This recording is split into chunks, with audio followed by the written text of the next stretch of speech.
Secondly, in our conversation and walk with and before these of our flocks and others.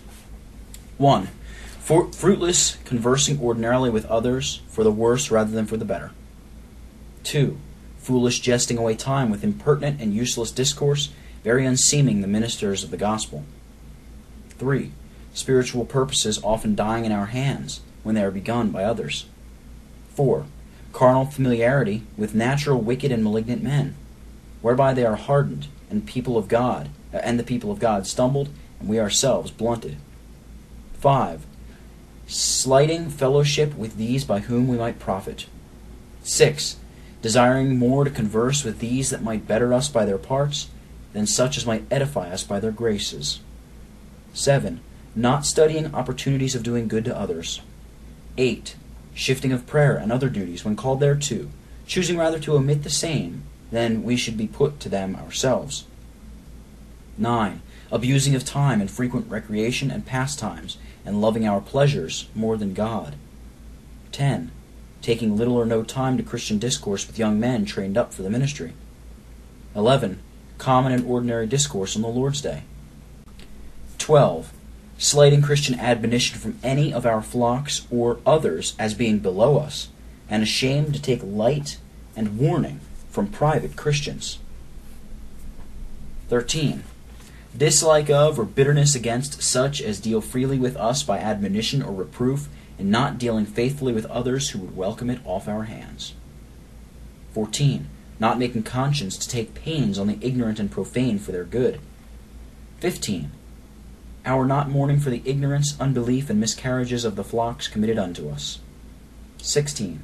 Impatient bearing of the infirmities of others, rashly breaking out against their persons more than studying to gain them from their sins. 17. Not using freedom with these of our charge, and for most part spending our time with them in common discourses not tending to edification. 18. Neglecting admonition to friends and others in an evil course. 19. Reservedness in laying out our condition to others. 20. Not praying for men of a contrary judgment, but using reverseness and distance from them, being more ready to speak of them than to them, or to God for them. 21. Not weighed with the failings and miscarriages of others, but rather taking advantage thereof for justifying ourselves. 22. Talking of and sporting at the faults of others rather than compassionating of them. 23.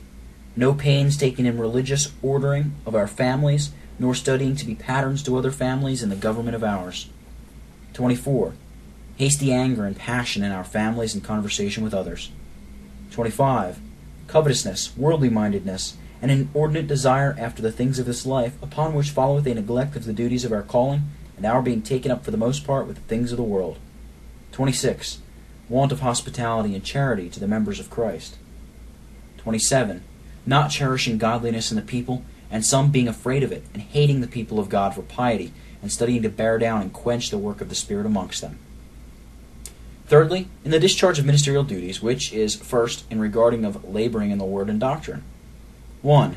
Not entertaining that edge of spirit in ministerial duties which we found at the first entry to the ministry. 2. Great neglect of reading and other preparation, or preparation merely literal and bookish, making an idol of a book, which hindereth communion with God, or presuming on bygone assistance, and praying little. 3. Trusting to gifts, parts, and pains taken for preparation, whereby God is provoked, to blast good matter, well ordered and worded. 4. Careless in employing Christ, and drawing virtue out of him for enabling us to preach in the Spirit and in power. 5. In prayer for assistance, we pray more for assistance to the messenger than to the message which we carry, not caring what become of the word, if we be with some measure of assistance carried on in the duty. 6. The matter we bring forth is not seriously recommended to God by prayer to be quickened to his people. 7. Neglect of prayer after the word is preached, that it may receive the first and latter rain, and that the Lord would put in the hearts of his people what we speak to them in his name. 8. Neglect to warn in preaching of snares and sin in public affairs by some, and too much frequent and unnecessary speaking of others of public business and transactions. 9.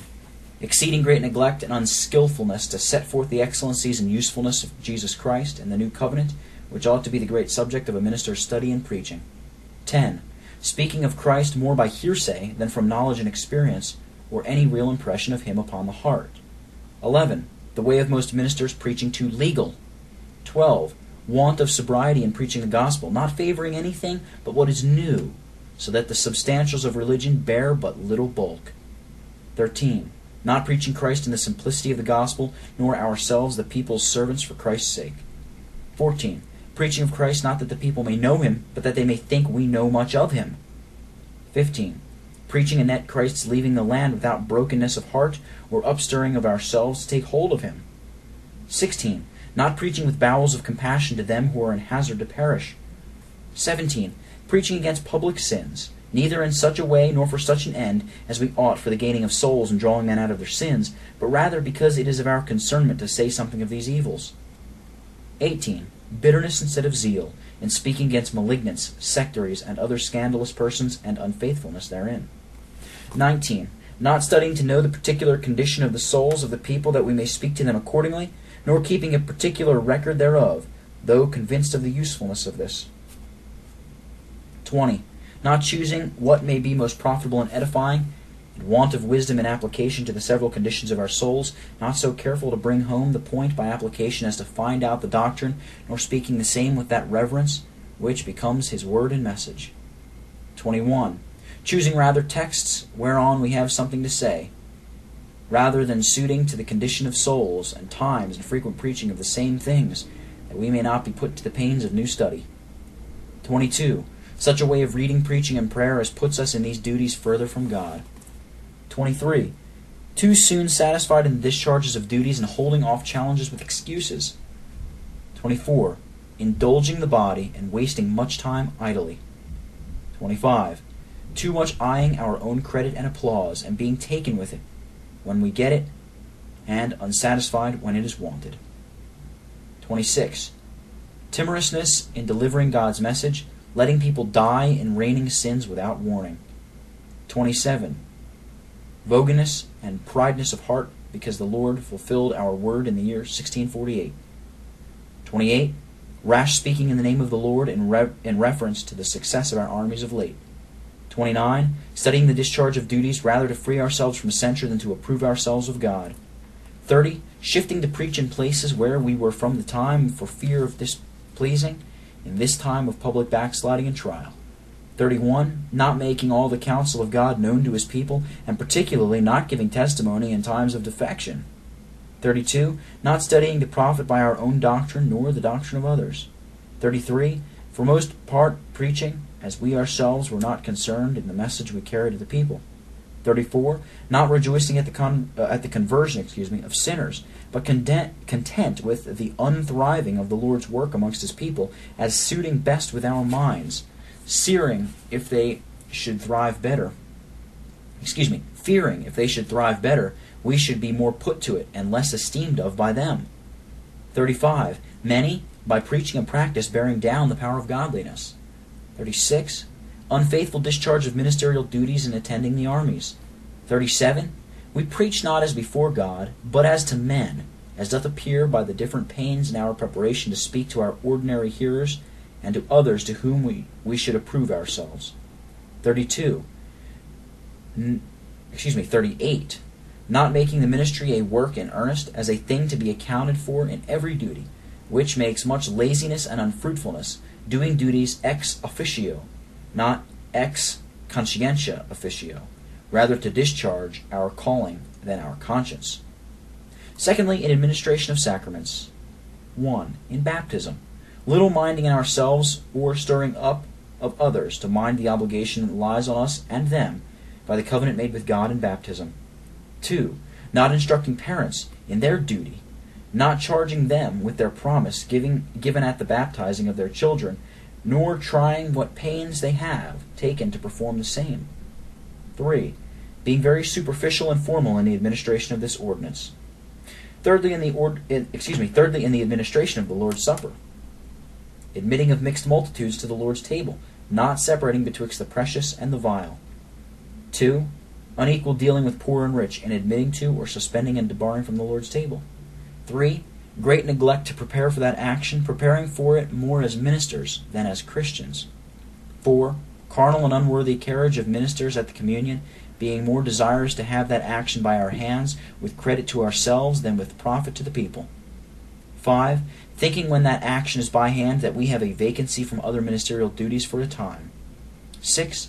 Little wrestling with God to have the people prepared for it, or the guilt of profaning of it by ourselves and others taken away. Fourthly, in visiting. Negligent, lazy, and partial visiting the sick. If they be poor, we go once, only when sent for. If they be rich, or of better note, we go oftener, and unsent for. 2. Not knowing how to speak with the tongue of the learned a word in season to the weary and exercised in conscience, nor to such as are under the loss of husband, wife, children, friends, or goods, for the improving of these trials to their spiritual advantage, nor to dying persons. 3. In visiting, wearying, or shunning to go to such as we esteem graceless. 4. Not visiting the people from house to house, nor praying with them at fit opportunities. 4th, in catechizing. 1. Lazy and negligent in catechizing. 2. Not preparing our hearts before, nor wrestling with God for a blessing to it, because of the ordinariness and apprehended easiness of it, whereby the Lord's name is much taken in vain, and the people little profited. 3. Looking on that exercise as a work below us, and not condescending to study a right and profitable way of instructing the Lord's people. 4. Partial in catechizing, passing by these that are rich and of better quality, though many of such stand ordinarily in great need of instruction. 5. Not waiting upon and following the ignorant, but passionately upbraiding of them often.